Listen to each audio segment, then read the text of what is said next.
Hi friends, നമ്മുടെ പുതിയൊരു വീഡിയോയിലേക്ക് എല്ലാവർക്കും സ്വാഗതം. എല്ലാവരും സുഖമായിട്ടിരിക്കുകയല്ലേ? എന്തൊക്കെയുണ്ട് വിശേഷങ്ങൾ? അപ്പോൾ നമ്മുടെ ഇന്നത്തെ റെസിപ്പി എന്താണെന്ന് നോക്കാം. 10 മിനിറ്റിൽ പെട്ടെന്ന് ഉണ്ടാക്കിയെടുക്കാൻ പറ്റിയ ഒരു അടിപൊളി സൈഡ് ഡിഷിൻ്റെ റെസിപ്പിയാണ്. അത് നമ്മുടെ യൂട്യൂബിലും ഇൻസ്റ്റയിലൊക്കെ വൈറലായ ട്രെൻഡിങ് ആയിട്ടുള്ള ഒരു റെസിപ്പിയാണ് കേട്ടോ.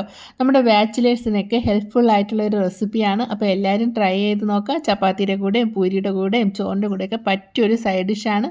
അതുപോലെ തന്നെ ആദ്യമായിട്ടാണ് നമ്മുടെ ചാനൽ കാണുന്നതെങ്കിൽ ഒന്ന് സബ്സ്ക്രൈബ് കൂടി ചെയ്തേക്കണേ. അപ്പോൾ നമുക്ക് നേരെ വീഡിയോയിലോട്ട് പോകാം.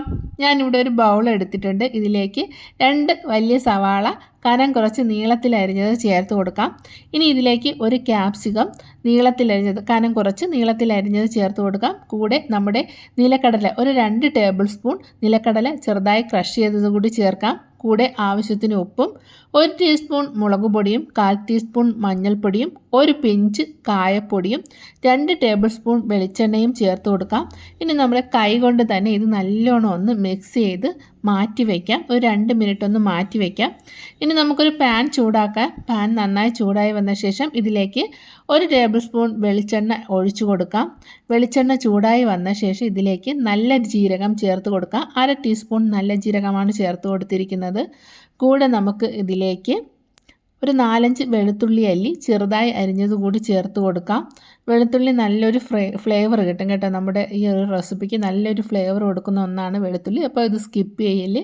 വെളുത്തുള്ളി നന്നായി മൂത്ത് വന്ന ശേഷം നമ്മൾ നേരത്തെ മിക്സ് ചെയ്ത് വെച്ചിരിക്കുന്ന മിക്സ് ഇതിലേക്ക് ചേർത്ത് കൊടുക്കാം. ചേർത്ത് നന്നായി ഒന്ന് ഇളക്കിയെടുക്കാം. ഇത് ഒരുപാട് വെന്ത് കുഴഞ്ഞൊന്നും പോണ്ട, ജസ്റ്റ് ഒന്ന് വഴട്ടിയെടുത്താൽ മതി. നമ്മുടെ സവാളയും ക്യാപ്സിക്കും ഒക്കെ ഒന്ന് സോഫ്റ്റായി കിട്ടിയാൽ മതി. ഒരുപാടിട്ട് വഴട്ടി വേവിച്ചെടുക്കേണ്ട കാര്യമില്ല. അപ്പോൾ അതാ നമ്മുടെ സവാളയും ക്യാപ്സിക്കും ഒക്കെ ഒന്ന് വഴന്ന് കിട്ടിയിട്ടുണ്ട്. ഇനി നമുക്കിതിലേക്ക് 1 ടീസ്പൂൺ കടലമാവ് ചേർത്ത് കൊടുക്കാം. കടലമാവ് ചേർത്ത് കൊടുത്ത ശേഷം നന്നായി ഒന്ന് മിക്സ് ചെയ്യണം. കടലമാവിൻ്റെ പച്ചമണമൊക്കെ ഒന്ന് മാറി കിട്ടുന്നത് വരെ നമുക്കിതൊന്ന് മിക്സ് ചെയ്തെടുക്കാം. ഇനിയാണ് നമ്മുടെ പ്രധാന ഐറ്റം ഇതിലേക്ക് ചേർക്കാൻ പോകുന്നത്. 1 കപ്പ് പുളിയില്ലാത്ത തൈര് ഞാൻ ഉടച്ച് മാറ്റി വെച്ചിട്ടുണ്ട്. അപ്പോൾ എപ്പോഴും ശ്രദ്ധിക്കുക, അധികം പുളിയില്ലാത്ത തൈര് വേണം എടുക്കാനുള്ളത്. അപ്പോൾ തൈര് നമുക്കിതിലേക്ക് ചേർത്ത് കൊടുക്കാം. കൂടെ ശ്രദ്ധിക്കേണ്ടത് എപ്പോഴും നമ്മുടെ ഫ്ലെയിം ലോ ഫ്ലെയിമിലായിരിക്കണം.